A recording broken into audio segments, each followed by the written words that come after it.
నమస్తే welcome to BRK news. నేను Padma. Star powers digital technology private limited సమర్పించు star powers digi invest program కి స్వాగతం. మీ పెట్టుబడులకు సరైన దిశానిర్దేశం చేయడానికి, మార్కెట్ యొక్క స్థితిగతులను వివరించడానికి మీ ముందుకొచ్చాం. ఈ రోజు మనతో పాటు మార్కెట్ నిపుణులు, ప్రముఖ విశ్లేషకులు అరుణ్ అలియాస్ విన్నర్ కేకే వెల్త్ ఆర్కిటెక్ట్ గారితో ప్రెసిడెంట్ ఈ కార్యక్రమాన్ని అయితే స్టార్ట్ చేస్తున్నాం. నమస్తే అండి కేకే గారు. నమస్తే. మొట్టమొదట happy morning to the all BRK news viewers కండి. తప్పకుండా అండి. ఈరోజు ఫస్ట్ డే మనం ఈ షోని అయితే స్టార్ట్ చేయడం జరిగింది.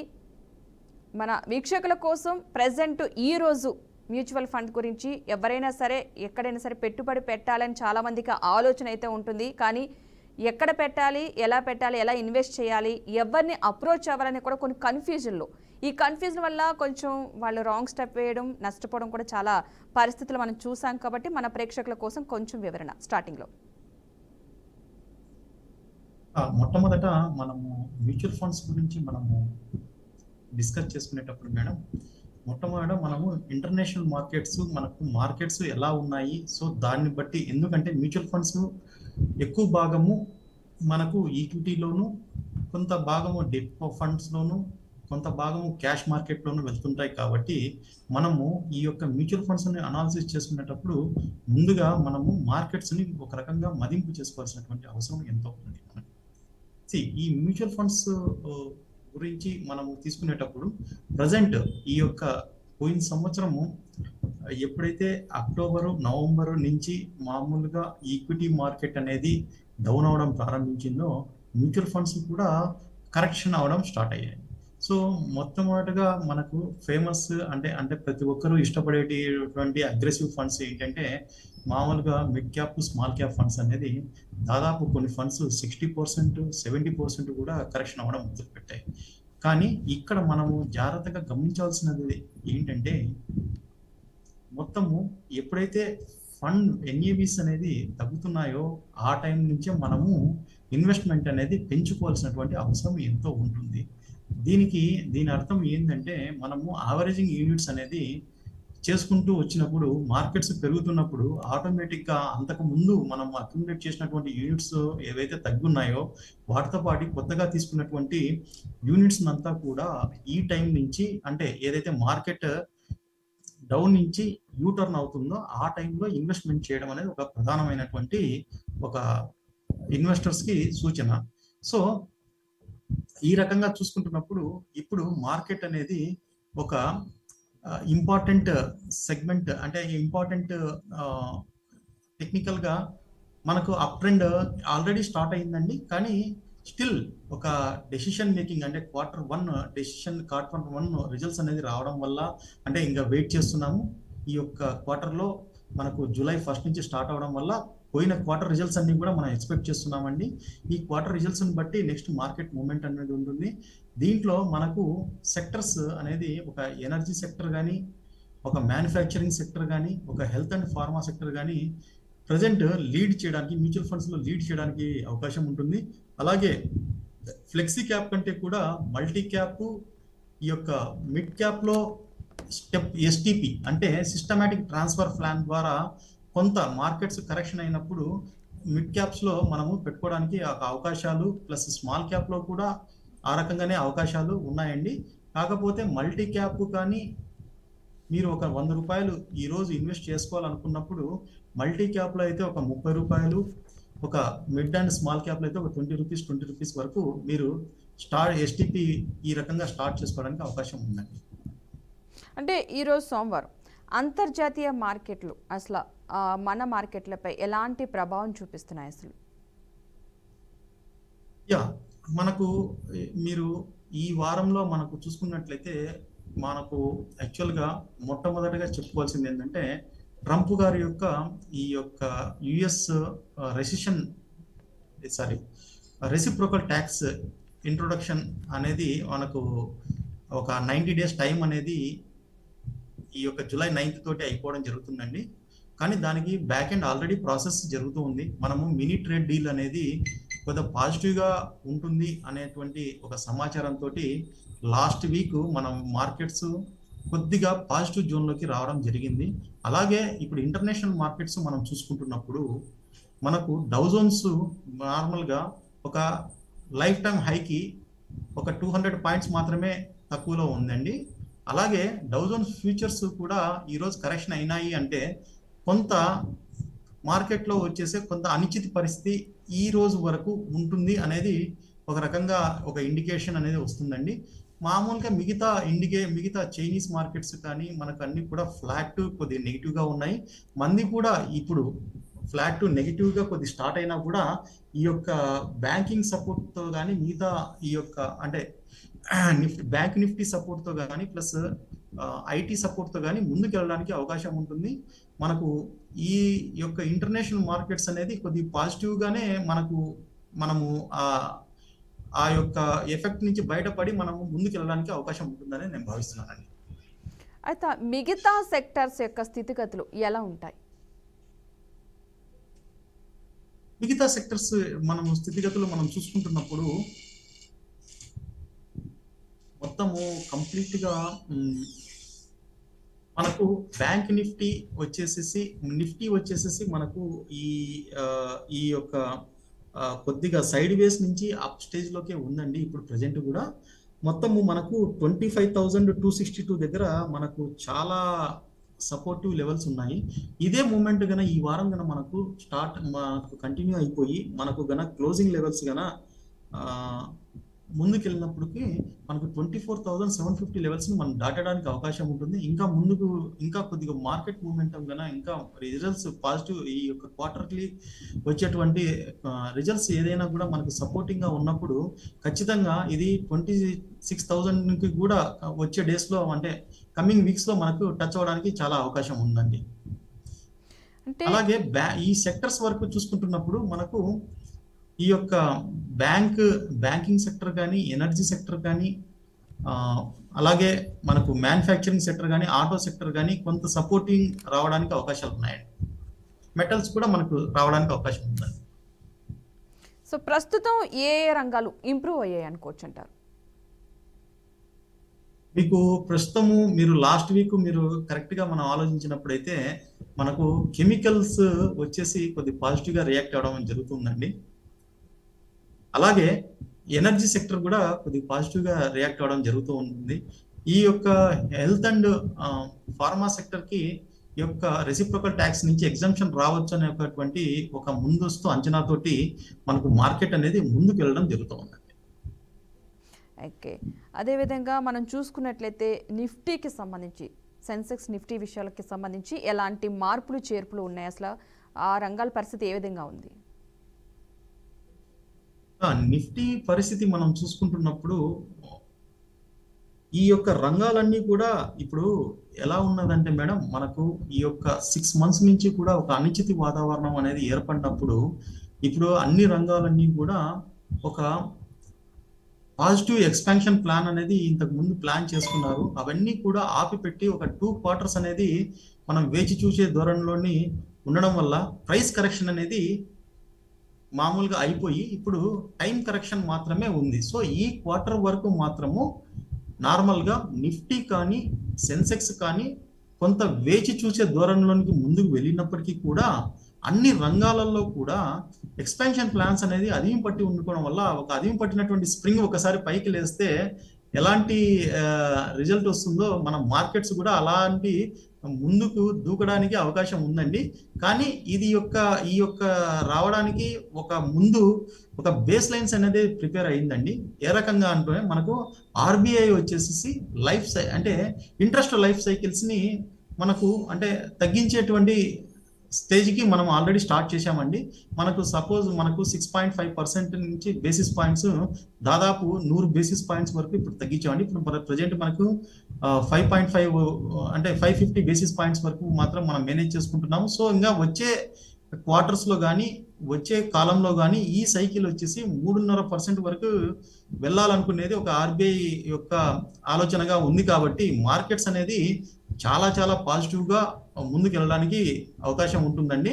అలాగే మొత్తం ఇప్పుడు ఈ యొక్క సమయంలో లిక్విడిటీ అనేది మామూలుగా బ్యాంక్స్కి కానీ మామూలుగా బిఎఫ్ఎస్ఐ సెక్టర్స్కి కానీ చాలా ఎక్కువగా రావడం వల్ల, ప్లస్ మనకు ఇంట్రెస్ట్ రేట్స్ అనేది ఇంకా అన్నీ కూడా ఫార్వర్డ్ చేయలేదండి. యాక్చువల్గా అంటే ఎన్ యూజర్స్కి ఇంకా ఫార్వర్డ్ చేయలేదండి. ఇప్పుడు ఎస్బీఐ కానీ కొన్ని మేజర్ బ్యాంక్స్ అనేది స్టార్ట్ చేశాయండి. ఇంకా ఆ ఎన్ యూజర్స్కి అనేది ఎప్పుడైతే ఫార్వర్డ్ చేశాయో మార్కెట్లో ఈ యొక్క లిక్విడిటీ అనేది బాగా పెరుగుతుందండి. సో కన్జంప్షన్ అనేది కూడా ఇప్పుడు అంతవరకు స్థిరీకరించినా కూడా ఆ తర్వాత కన్జంప్షన్ అనేది కూడా పెరగడానికి చాలా అవకాశం ఉంటుందండి. ప్రాఫిట్ రేషియోస్ అనేది Q2లో వచ్చేసి చాలా ఎక్కువగా ఉండడానికి అవకాశం ఉంటుందండి. ఇక్కడ నుంచి కూడా గ్రోత్ స్టోరీ అనేది మారడానికి చాలా చాలా అవకాశాలు ఉన్నాయండి. అదే ఎఫ్ఐఏ కావచ్చు, డిఐఏ కాదు, పొజిషన్స్ ఎలా ఉన్నాయి వాటివి? ఎఫ్ఐఎస్ వచ్చేసి ఆల్రెడీ పెరుగుతున్నాయండి. మనకు వచ్చి అప్ ట్రెండ్ కనిపిస్తూ ఉంటుంది. ఎగ్జాక్ట్ ఫిగర్స్ ఇప్పుడు ప్రజెంట్ మనకు చెప్పాలనుకుంటే పాజిటివ్ గానే ఉందండి. పాజిటివ్ 6,000 crores లోనే ఉందండి ఈ మంత్ మనం చూసుకుంటున్నప్పుడు. సో దాన్ని ఇంకా ముందుకు తీసుకెళ్లాల్సినటువంటి అవసరం ఉంటుంది. నేను ఒకటే చెప్పదలుచుకుంటున్నాను, ఎఫ్ఐఎస్ డిఐఎస్ ఈ కంపారిజన్ మనం చూసుకుంటున్నప్పుడు యాక్చువల్గా క్వార్టర్ అనేది చూసుకోవడమే కొంత ఇంపార్టెంట్ అండి. డైలీ రెగ్యులర్ బేసిస్ అనేది చాలా మంది మనం వ్యూయర్స్ మనం చెక్ చేసుకుంటున్నారు. రెగ్యులర్ బేసిస్ అనేది మార్కెట్కి అంత స్పెక్యులేషన్ పెంచే విధంగా ఉంటుంది తప్పితే యాక్చువల్గా ఇది మనకు స్టాండర్డ్గా ముందుకెళ్ళడానికి అంత ఉపయోగకరమైనటువంటి పారామీటర్ కాదండి. మనకు డిఐఎస్ అనేది చాలా స్ట్రాంగ్ సపోర్ట్ ఉన్నప్పుడు ఖచ్చితంగా మనము ఇంటర్నేషనల్ మార్కెట్స్లో మనం ముందుకు వెళ్ళడానికి అవకాశం ఉంటుంది. దానికి తగ్గట్టు మన యొక్క ఆర్బీఐ చర్యలు కానీ సెబీ చర్యలు కానీ ఉండడం వల్ల మనకు ముందుకు వెళ్ళడానికి అవకాశం ఉంటుందండి. ప్రస్తుతం ఎస్ఐపి పెట్టుబడి కొనసాగించడం మంచిదంటారా, లేదంటే కొంచెం బ్రేక్ ఇవ్వడం బెటర్ అంటారా? ఎస్ఐపి పెట్టుబడులు చాలా మంచిదండి. ఇప్పుడు ఎందుకైతే మార్కెట్ అనేది యూటర్న్ ప్లస్ జంక్షన్ లో ఉంది కాబట్టి ఖచ్చితంగా ఈ టైంలో టాప్అప్స్ కానీ ప్లస్ మామూలుగా ఎస్ఐపిలు అనేది చేసుకుంటా వెళ్ళడము మనకు ఒక మంచి అవకాశంగా నేను చెప్తున్నాను. అలాగే మనకు ప్రతిరోజు కూడా మనకు ఈ యొక్క మార్కెట్ సబ్సైడ్ ఉన్నప్పుడు ఇప్పుడు గవర్నమెంట్ వచ్చేసి యాక్చువల్గా అంటే యాంఫీ కానీ మామూలుగా అంటే మ్యూచువల్ ఫండ్ ఏఎంసీస్ కానీ మామూలుగా మినిమం వచ్చేసి 200 రూపీస్కి సిప్ పర్ మంత్ అనేది తగ్గించి మామూలుగా అందరికీ అందుబాటులో ఇంకా రావాలని చెప్పి చూస్తున్నారు. నార్మల్గా అయితే ఇప్పుడు 500 రూపీస్ ఉందండి. దాన్ని ఇప్పుడు మంత్లీ వచ్చేసి లిమిట్ వచ్చేసి 500 రూపీస్. దాన్ని ఇప్పుడు మామూలుగా కొన్ని ఏఎంసీస్ ఆల్రెడీ స్టార్ట్ చేశాయి 250 రూపీస్కి. దాన్ని ఇంకా తక్కువ చేసి 100 రూపాయల వరకు లేదా 200 వరకు దాన్ని పెట్టాలని చెప్పేసి చాలా ఏఎంసీసీ ఇప్పుడు ముందుకు వస్తున్నాయండి. సో ఈ యొక్క మార్కెట్ని ఇలా చేసినప్పుడు మంత్లీ కానీ మామూలుగా రెగ్యులర్గా వచ్చేసేసి ఈవెన్ దాన్ని కూడా 50 రూపీస్కి తగ్గించాలి అని చెప్పేసి డైలీ సిప్ అమౌంట్ని చాలా ముందస్తు ప్రణాళికలు జరుగుతున్నాయండి. ఈ రకంగా ఏఎంసీస్ కొద్దిగా ముందుకు వచ్చినప్పుడు ఈ యొక్క సిప్ అనేది డైలీ బేసిస్ కానీ వీక్లీ బేసిస్ కానీ మంత్లీ బేసిస్ కానీ చాలా ముందుకు వెళ్ళడానికి చాలా అవకాశం ఉంటుందండి. ఇండస్ట్రీకి ఆ రకంగా డిఐఐ పార్టిసిపేషన్ అనేది చాలా ఎక్కువగా జరగడానికి అవకాశం ఉంటుందండి. అంటే మార్కెట్లో లాభాలు ఉన్నా సరే కొత్త పెట్టుబడులు పెట్టడానికి ఇది సరైన సమయమే అంటారా? ఎస్, సరైన సమయమే అండి. ఇప్పుడు మనము మామూలుగా నిఫ్టీ లెవెల్స్ మనం చూసుకుంటున్నప్పుడు మనకు 25,262 నుంచి 24,999 వరకు ఒక మంచి లెవెల్స్ అనేది ఉన్నాయండి. ఈ టైంలోకి ఒకవేళ మార్కెట్స్ ఈ మధ్య కాలంలో ఈ లెవెల్స్కి కరెక్ట్ అయినప్పుడు ఖచ్చితంగా మనము ఈ యొక్క ఎప్పుడైతే తగ్గుతున్నాయో ఆ లెవెల్స్ లో మనము ఖచ్చితంగా మనం ఇన్వెస్ట్మెంట్స్ అనేది చాలా ఎక్కువగా పెట్టుకోవడానికి ప్లాన్ చేసుకోవడం ద్వారా మనము మన యొక్క రెగ్యులర్ గా ఉన్నటువంటి కేగర్ ని ఇంకొక 1% కానీ 2% కానీ ముందుకు తీసుకెళ్ళడానికి అవకాశం ఉంటుందండి. ఓకే, ఈ ఐపీఓలు ఆ కంపెనీ ఫలితాల నేపథ్యంలో ఎలాంటి వ్యత్యాసాలు ఉన్నాయి, అసలు అవి ఏ విధంగా ఉన్నాయనుకోవచ్చు అంటారు? నేను Q1 రిజల్ట్స్ వచ్చేసి మనకు ఎప్పుడు కూడా మనకు మన యొక్క ఇండియన్ ఎకానమీలో కంపెనీస్ రిజల్ట్స్ ఎప్పుడు కూడా Q1 వచ్చేసి చాలా లీన్ రిజల్ట్స్ అంటే ఎక్కువగా ఎక్స్పెక్ట్ చేయరనమాట. సో కాబట్టి మామూలుగా టార్గెట్స్ అన్ని కూడా ముందుగా ఇంకా ఒకటేసారి Q1లో అంతా ఫుల్ఫిల్ చేయడానికి అవకాశం ఉండదు. ప్లస్ ఎక్స్పాన్షన్ ప్లాన్స్ అనేది ఎక్కువగా ఉంటాయి కాబట్టి మనకు Q2 ఆర్ Q3 Q4 అనేది ఈ యొక్క Q1 యొక్క ప్రోగ్రెస్ ని కాంపన్సేట్ చేయడానికి అవకాశం ఉంటుందండి. అందులోనూ మనకు ఇండియా యొక్క గ్రోత్ స్టోరీ అనేది ముందుకు వెళ్ళడానికి మనం తీసుకుంటున్నప్పుడు మనకు చైనా ప్లస్ 1 ఆపరేషన్స్ కానీ అది ఇంతకు ముందు అంటే మనం కోవిడ్ టైంలో 2022 నుంచి 2024 వరకు మనకంటే కూడా వియత్నాం, తైవాన్ అందిపుచ్చుకున్నాయి కాబట్టి ఇప్పుడు వాటికంటే కూడా మనం ఎక్కువ అందిపుచ్చుకోవాలన్నటువంటి గవర్నమెంట్ చాలా ముందస్తు ధోరణితోటి చాలా చక్కని విజన్ ఓరియంటెడ్ తోటి మామూలుగా ఈ ఒప్పందాలు కానీ ఫైనాన్షియల్ ప్లానింగ్ కానీ లేదా మామూలుగా ఇండస్ట్రీ గ్రోత్ కి సంబంధించినటువంటి ప్లాన్స్ కానీ చేయడం వల్ల ఇప్పుడు మనకు దాన్ని అందిపుచ్చుకోవడే అవకాశాన్ని కూడా మనం ఎంతో ముందుకు తీసుకెళ్తాము. ఈసారి మన యొక్క గ్రోత్ స్టోరీ డిఫరెంట్ గా ఉంటుంది, అంటే ఎక్స్పెక్ట్ చేసిన దానికంటే ఎక్కువగా ఉంటుందని నేను అనుకుంటున్నాను. ఓకే అండి, ఒక కాలర్ ఉన్నారు, మనం మాట్లాడదాం. హైదరాబాద్ నుంచి శివప్రసాద్ గారు మాట్లాడండి, మీ డౌట్ ఏంటి అడగండి. మీ టీవీ సౌండ్ తగ్గించి మాట్లాడరా శివప్రసాద్ గారు?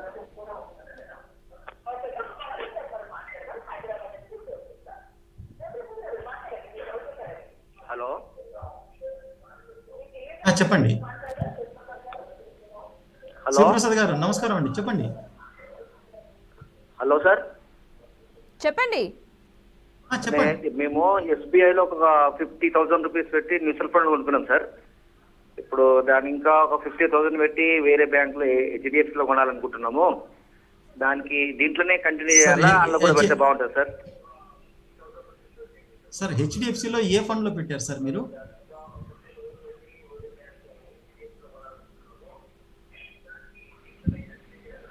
శివప్రసాద్ గారు, మీరు హెచ్డిఎఫ్సి మ్యూచువల్ ఫండ్ ఏఎంసీలో మీరు ఒక స్కీమ్ నేమ్ ఉంటుందండి, మీరు స్కీమ్ నేమ్ చెప్పగలరా?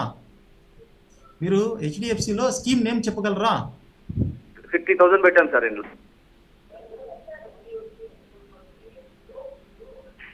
50,000 తో పాటు 50,000 ఏ స్కీమ్ లో పెట్టారండి? హెచ్డిఎఫ్సిలో మామూలు ఏఎంసీలో దాదాపు 450 వాళ్ళు బాలాపురంలో పెట్టండి. శివప్రసాద్ గారు, మీరు టీవీ చూస్తూ మాట్లాడితే అర్థం కాదండి, మీరు డైరెక్ట్ కాల్లోనే మాట్లాడాలి. మీ వాయిస్ నేను 155 నుంచి 150 అవి ఇచ్చారండి ఆ షేర్లు ఓవరాల్ గా. వాళ్ళు బ్యాంక్ వాళ్ళు బాండ్ ఇచ్చారు. ఏ బ్యాంక్ వాళ్ళు? ఎస్బీఐ అండి. ఎస్బీఐ బ్యాంక్ వాళ్ళ నుంచి, అదే ఎస్బీఐ బ్యాంక్ వాళ్ళ దగ్గర నుంచి కొన్నారటండి. ఏ షేర్స్ కొన్నారు? వాళ్ళ నేమ్స్ చెప్పమంటున్నారు, ఒకసారి నేమ్స్ చెప్తారా, పేర్లు చెప్తారా? ఎవరి నేమ్స్ అండి? అదే మీరు షేర్లు ఏ షేర్లు కొన్నారు, వాటికి పేర్లు ఉంటాయి కదా, దేని మీద పెట్టుబడి పెడతారు? ఎస్బీఐ మ్యూచువల్ ఫండ్ అని చెప్పి బాండ్ ఇచ్చారండి, ఏ షేర్లు అని చెప్పలేదండి. ఓకే, మ్యూచువల్ ఫండ్ అని, ఎస్బీఐ మ్యూచువల్ ఫండ్ అని చెప్పేసి 50,000 పెట్టుబడి పెట్టారటండి. బాండ్ ఇచ్చారండి. మనకు ఎప్పుడైనా సరే ఒక ఏఎంసీలో మనకు ఒక దాదాపు 34 కేటగిరీస్ ఉంటాయండి. మామూలుగా 34 కేటగిరీస్ లో మీరు స్కీమ్ నేమ్స్ వచ్చేసి ప్రతి కేటగిరీలో కొన్ని స్కీమ్ నేమ్స్ ఉంటాయండి. సపోజ్ మీరు ఎస్బీఐ మ్యూచువల్ ఫండ్ లో పెట్టినప్పుడు ఎస్బీఐ లార్జ్ క్యాప్ కానీ, లేదా బ్లూ చిప్ ఫండ్ అని కానీ, లేదా మిడ్ క్యాప్ ఫండ్ అని కానీ, లేదా ఫ్లెక్సీ క్యాప్ అని చెప్పేసి ఇలా ఉంటుందండి. మీరు 50,000 రూపీస్ మీరు ఏ ఫండ్ లో పెట్టారని ఏ డేట్ లో చెప్పేటప్పుడు నేను మీకు కరెక్ట్ ఇంకా మీకు అక్యురేట్ ఆన్సర్ ఇవ్వడానికి నాకు అవకాశం ఉంటుందండి. ఓకే శివప్రసాద్ గారు, మీరు నేము సరిగ్గా క్లారిటీగా చెప్పలేకపోతున్నారు. ఇన్ కేస్ మీకు ఏమైనా డౌట్స్ ఉంటే కనుక ఒక నెంబర్ ఇస్తే ఆ నెంబర్కి కాల్ చేసి మీరు మాట్లాడండి. 9117109117 ఈ నెంబర్ మీకు ఆల్రెడీ ఒకసారి మిస్ అయినా సరే మరలా చెప్పాను కాబట్టి లైవ్లో మీరు వెనక్కి వెళ్తే ఇది ఆల్రెడీ మీకు లింక్ కూడా ఉంటుంది యూట్యూబ్లో, అవసరమైతే కనుక దాంట్లో ఒకసారి చూస్తే నెంబర్ మీకు కనిపిస్తుంది. ఆ నెంబర్కి కాల్ చేస్తే పూర్తి వివరాలు అయితే మీకు తెలియజేయడం జరుగుతుంది. ఇన్ కేసు కాలర్స్ ఎవరైనా సరే కాల్ చేయాలనుకుంటే ఈ రోజు కనుక ప్రత్యేకించి ఈ నెంబర్కి కాల్ చేయండి. 9117109117 ఈ నెంబర్కి అయితే కాల్ చేస్తే కనుక పూర్తి వివరాలు అయితే మీకు తెలియజేయడం జరుగుతుంది. ఇన్ కేసు మీరు ఎందులోనే పెట్టుబడి పెట్టాలన్నా, మీకు పెట్టిన దానికి ఏమైనా డీటెయిల్స్ కావాలన్నా, ఏమన్నా మీకు కొంచెం సలహాలు సూచనలు కావాలంటే కనుక ఈ నెంబర్కి కాల్ చేయండి. రైట్ కేకే గారు, ఇక్కడ లాస్ట్గా ఈ రోజు ముఖ్యమైన స్టాక్స్ తీసుకోవడానికి ఏమైనా ఉన్నాయంటారా? ఈ రోజు ఉన్నాయండి. మనము ఈ రోజుకి సంబంధించి మనం చెప్పాలనుకునేటప్పుడు డిఎల్ఎఫ్ ఒకటి చెప్పొచ్చండి. డిఎల్ఎఫ్ వచ్చేసి ఈవెన్ దో లాంగ్ టర్మ్ లో ఇంకా సైడ్ వేస్ లో ఉన్నా కూడా ఈ రోజు వచ్చేసి మనకు 836 రూపీస్ లో మనం ఎంటర్ అవ్వడానికి అవకాశం ఉంటుందండి. ఒక్క నిమిషం, నేను ఆన్లైన్ లో మీకు చెక్ చేసి చెప్తాను. 833 రూపీస్ ఉందండి మనకు.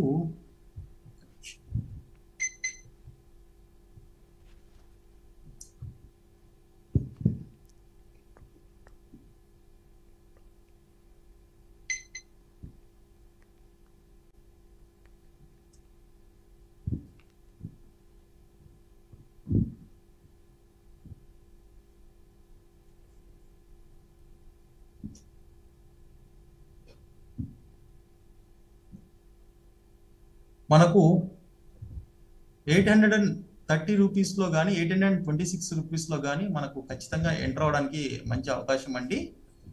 ఈ యొక్క స్క్రిప్ట్ మనకు దాదాపు ఒక నెక్స్ట్ కమింగ్ డేస్లో ఆల్మోస్ట్ ఆల్ మనకి 970 వరకు వెళ్ళడానికి అవకాశం ఉంటుంది. కానీ ఈ రోజు ఇంట్రాడే వరకు అయితే మాత్రం ఇది మామూలుగా ఒక రేంజ్ బౌండ్ మాత్రమే ఇది ఉంటుందండి. Okay, right. థ్యాంక్ యూ అండి కేకే గారు. ఈరోజు ప్రోగ్రాంలో పాల్గొని మంచి విశ్లేషణ వివరాలు కూడా సూచనలు ఇవ్వడం జరిగింది. థ్యాంక్ యూ సో మచ్ అండి కేకే గారు. సో చూసారు కదండి, ఇక ఇది నాటి star powers digi invest program. రేపటి ఎపిసోడ్లో మళ్ళీ కలుద్దాం. Keep watching BRK news Telugu సత్తా.